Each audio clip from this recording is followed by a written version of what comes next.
Paros is an amazing Greek island, famous for its striking architecture and minimal crowds. And while Paros is often seen as a little sibling to more famous islands like Mykonos and Santorini, there is so much to do on this island. In this video, we're covering it all, from the must-see spots to the hidden hideaways. We'll also cover a few insider tips and tricks, so you can explore this Greek paradise like a local. So sit back, hit that like button, and we'll share the top things you need to do and see when you visit the island of Paros. Let's start by heading uphill to one of the most picturesque spots on the island, the Church of St Constantine. This church is located on one of the highest overlooks in the town and is topped with a beautiful blue domed church that's packed with history. At the top, you can expect to find painters and picnickers enjoying the grand architecture and stunning sea views. So behind me we have St. Constantine's church. This is probably one of the most famous churches on the entire island, and you can clearly see why. It has the classic blue dome that the Greek islands are known for, and it looks out with a panoramic view of the sea. And one of the neat things about this church is its deep history. It's actually built on the old remains of the ancient temple to Athena, and is actually the patroness of the island of Paros. And you can actually still see some pieces of the old ancient temple built into the modern architecture. This is probably one of the best spots you can come to catch a sunset when you're in Paros.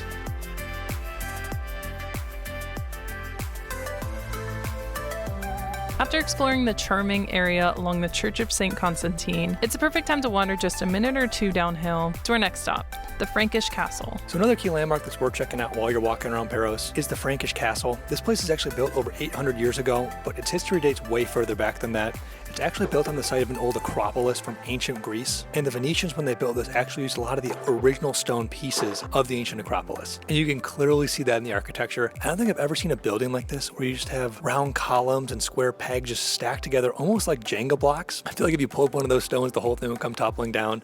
But given that it's built in the 1200s, I think it's probably there to stay. Still, one of a kind building you can only find while you're in Paros. After marveling at the precariously stacked stones, and maybe saying hi to a few local cats in this area, it's time to move on to the next spot on our list, and that's the Byzantine Church. So we're probably one of the most famous churches in all of Paros, and it's really grand on the inside. It's actually very elaborate, which is very different from most of the smaller chapels we've seen in the other islands around Greece. And this church has a pretty interesting history. According to legend, it's actually built by the great Emperor Constantine's mother, and it's known as the Church of 100 Doors, even though there's only 99 doors in the entire property. And then depending on which legend you believe in, the last door of the 100 doors will open up based on different criteria. One legend mentions when Constantinople is returned to the Greeks, the last door will be revealed. And there's a couple other stories around what will cause the last door to reveal itself. Still, definitely pop in here. It's free to just pop in, and this courtyard is so calm, beautiful, and the church inside is really cool too.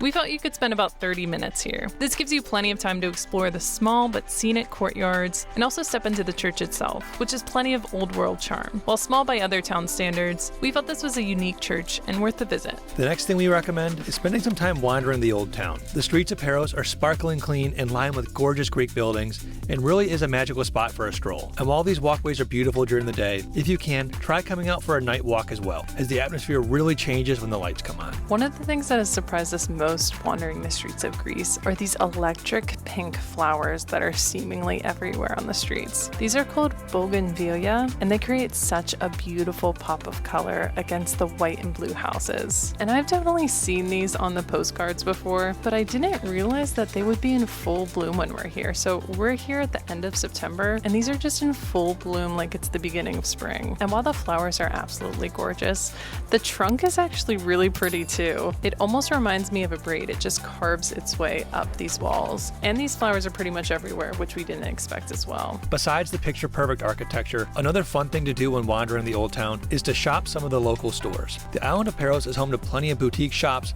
many selling homemade art and other travel-friendly keepsakes. There are plenty of spots to shop for a souvenir, and if you're looking for something small but also authentic, consider purchasing an evil eye. You'll find these glass discs on jewelry, t-shirts, and pretty much everything else, and according to local lore, they're said to prevent the wearer from evil eye curses. They're chic and curse-proof. I mean, what other accessory can offer you that level of protection and fabulousness? Outside of shopping, there's plenty of cafes and gelato shops, and if you're looking for a little game of I Spy, let's cut to Michael to share one of his favorite games on the island. Some other things you need to see while you're wandering the old town are some of these old fountains that they have around here. These were actually built in the year 1777, so almost older than America, and they're actually made with Parian marble. Since ancient times, the island of Paros has been known for its pristine marble, and at one point, almost 75% of the ancient Aegean marble actually came from the island of Paros. So the same marble behind me was actually used in many of the famous Greek sculptures that you think of ancient Greece or the movie Hercules. There's actually 3 of these around the city, so it's kind of like an Easter egg hunt to find them all. The next item on our list is actually taking us outside the port area of Paros. Paros. Here, we're traveling just 30 minutes by bus to the neighboring town. This part of the island is home to many of Paros's luxury hotels and high-end spas, and is absolutely worth checking out if you have the time. If you aren't renting an ATV, you can purchase bus tickets from the bus station ticket windows. The buses are air-conditioned, and it's a scenic and easy drive. Once on this part of the island, there are plenty of things to see. One of the most iconic architectural pieces on the island is this church. Unlike other churches in the area that are capped in colorful domes, this church's spires rise high into the sky and really add a defining piece to the village's skyline. While we didn't go inside the church ourselves, we felt wandering up to it to take in the beauty from the outside was a fun thing to do.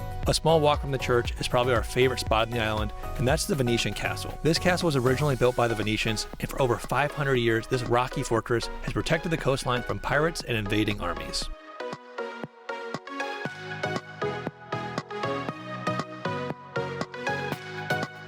So we're making our way to the Venetian castle in Naoussa. Obviously, this is a pretty interesting way of getting to the castle. We're definitely gonna have to keep our footing though, because these waves are spraying people as they go by.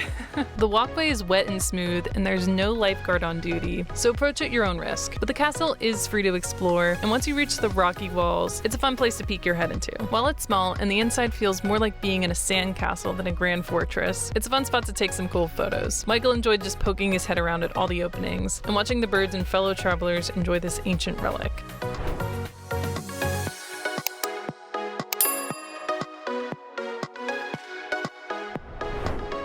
On the other side of the slippery walkway is another one of this town's iconic spots, and that's Little Venice. And little is quite literally the word to describe this place, because quite frankly, we weren't even sure where exactly Little Venice was. There's this cute little harbor, which some people had called Little Venice, and then there's also this area along the sea, which other people told us was Little Venice. We opted to eat some gyros in what we thought was Little Venice, and felt it was a pretty scenic spot to enjoy some great Greek eats. We have an entire food tour walking through the iconic dishes and amazing restaurants you need to try in Paros. So make sure you subscribe and check out our channel to see that video as well. If you're looking to get outside these charming little streets, you can walk about 15 minutes along the coast to reach a small beach on this part of the island. So if you're looking for a scenic spot for a swim, this part of Paros can be a great spot for a quick dip.